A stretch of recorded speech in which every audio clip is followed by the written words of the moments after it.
y'all, welcome back to my channel. Yes, today is Wednesday, halfway through the week, and you know what that means? Spooky animation, haha. But let's start with greetings. Hello, my name is Daniel. I'll be your host, your guy in the chair. And of course, for spooky animation, a scary story to my son. So enjoy. Son, we need to talk about internet safety. I slowly crumpled down onto the floor next to him. His laptop was open and he was playing Minecraft. Comments scrolled down the side of the screen in a chat box, and I could see his eyes were locked into the action. Son, can you stop your game for a minute? He then closed the laptop and looked up at me. Dad, is this going to be another cheesy, scary story? What? I faked hurt feelings for a second. Then I grinned at him. I thought you liked my tales. He grew up listening to my stories about children who encountered witches, ghosts, werewolves, and trolls. Unlike many generations of parents, I use scary stories to reinforce morals and teach lessons about safety. Single dads like me should use all the parenting tools at their disposal. They were fine when I was 6, but now that I'm getting older, they don't scare me anymore. If you're going to tell a story about the internet, can you make it really, really scary? I squinted at him incredulously, and he folded his arms and said, Dad, I'm 10 and I can handle it. Okay, I'll try. I began. Once upon a time, there was a boy named Colby. He sighed deeply. It was sure that his expression indicated that he wasn't impressed by the introduction. I continued. Colby went online and joined several children's websites. After a while, he started talking to other kids in-game and on the message boards. He made friends with another 10-year-old boy named Helper23. They liked the same video games and shows, they laughed at each other's jokes, and they explored new games together. After several months of friendship, Colby gave Helper23 6 diamonds in a game they were playing. This was a very generous gift. Colby's birthday was coming up, and Helper23 wanted to send him a cool present in real life. And Colby figured it wouldn't hurt to give Helper23 his home address, as long as he promised not to tell it to any strangers or grown-ups. Helper23 swore he wouldn't tell anyone else, not even his own parents, and set about mailing the package. I paused the story and asked my son, Do you think that was a good idea? No, he said, shaking his head vigorously. In spite of himself, he was getting into the story. Well, neither did Colby. Colby felt guilty about giving away his home address, and his guilt began to grow. By the time he put on his pajamas the next night, his guilt and fear were larger than anything else in his life. He resolved to admit the truth to his parents. The punishment would be steep, but it was worth it to have a clear conscience.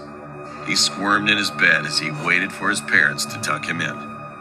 My son knew the scary part was coming up. He leaned forward, wide-eyed, and I spoke quietly and deliberately. He heard all the noises of the house. The washing machine bounced around in the laundry room. Branches scraped against the brick outside his room. His baby brother cooed in the nursery. And there were some other noises he couldn't quite pinpoint. Finally, his dad's footsteps echoed down the hall. Hey, Dad, he called out nervously. I have something to tell you. His dad stuck his head in the doorway at a weird angle. In the darkness, his mouth didn't seem to move, and the eyes were all wrong. Yes, son? The voice was way off, too. Are you okay, Dad? He asked. Uh-huh, sung the father in his strangely affected voice. Colby pulled his covers up defensively. Is Mom around? Here I am. Mom's head popped into the doorway below Dad's, and her voice was an unnatural falsetto. Were you about to tell us that you gave our home address to Helper23? You shouldn't have done that. We told you to never give out personal information on the internet. She continued. He wasn't really a kid. He just pretended to be one. Do you know what he did? He came to our house, broke in, and murdered both of us, just so he could spend some time with you. A fat man in a wet jacket emerged in the doorway holding the two severed heads. Colby shrieked and gasped as the man dropped the heads on the ground, unsheathed his knife, and moved into the room to work on the boy. My son screamed too. He twisted his hands defensively over his face. But we were just getting started with the story. After several hours, the boy was almost dead and his screams had become whimpers. The killer noticed the wailing of a baby in another room and removed his knife from Colby. He had never murdered a baby before and was excited about the prospect. Helper 23 left Colby to die and followed the cries through the house. In the nursery, he walked to the crib, picked the baby up, and held it in his arms. He moved towards the changing table to get a better look. But as he held the baby, the crying died down. On the contrary, he looked up and smiled. Helper 23 had never held a baby, but he gently bounced it in his arms like a pro.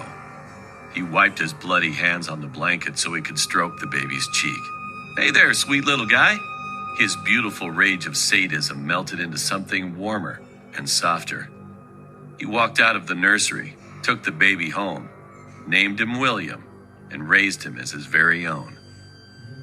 After I finished the story, my son was visibly shaken. "But Dad, my name's William," he stammered. I gave him a classic dad wink and tousled his hair. "Of course it is, son." William ran up the stairs to his bedroom in a fury of sobs. I think he liked my story.